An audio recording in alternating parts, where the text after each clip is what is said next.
In the 2 years since he moved his family to Spokane, Washington, Robert Yates secretly kills at least 13 women.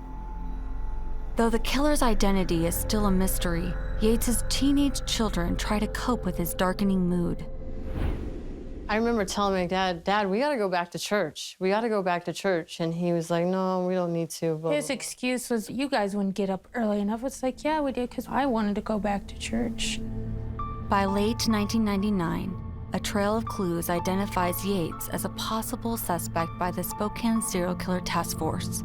Robert Yates used to own a white Corvette, and he patronized prostitutes.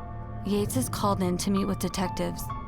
At the meeting, he is visibly nervous and sweating profusely.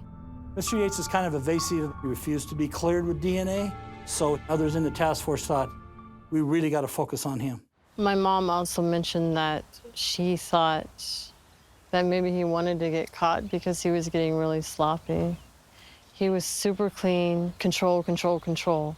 Well, he was letting some of that go. Yeah. Not cleaning up after himself, crying in front of my mom, not holding his emotions in check. So it was just unraveling. Detectives tracked down the new owner Yates had sold the Corvette to and thoroughly searched the car. There was fibers from the carpet in that white Corvette that matched the fibers on the bottom of Jennifer Joseph's shoes. Under the passenger seat was a mother-of-pearl button that exactly matched all the other buttons that were on Jennifer Joseph's shirt. There was dried blood on the passenger seat belt. That blood had the DNA of Jennifer Joseph. Detectives prepared to take down Robert Yates. We want the ability to arrest him in a situation that is safe for officers, because we know this person obviously has a weapon on him. He's used it many times. On April 18, 2000, Robert Yates leaves his home for work. The police secretly follow his car, then pull him over.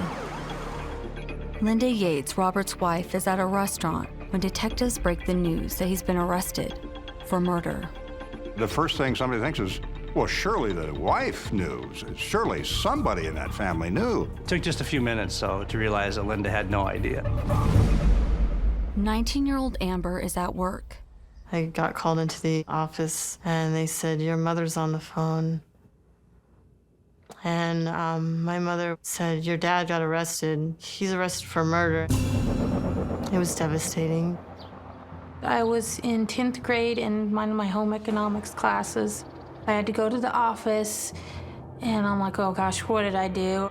But then I saw my mom, and she said, your dad's been arrested. I'm like, what did he do? And she said, he's been arrested for murder. And I was like, I was in total shock. The Yates family can't return to their home while it's being searched for evidence.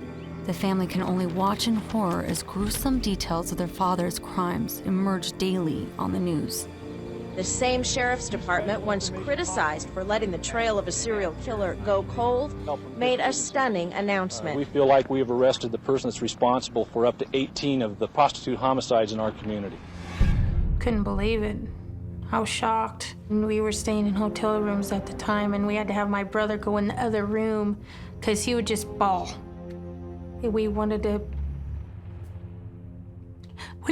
protect him. Because it was the hardest on him. My mom even had to go in the other room because she started really crying because she was trying to be strong for us. So we were protecting my brother because he was very young. We protected him since then until now. Because there it's like, oh, like father, like son. Like he was gonna do exactly what my dad did. My brother's nothing like him. Amber visits her father shortly after his arrest. He was crying, and that's when he told me how he had hit Jennifer Joseph. He didn't admit to killing her. He said that he just hit her. And I know how violent he was. And I imagined that in my head, how horrible that must have been for her.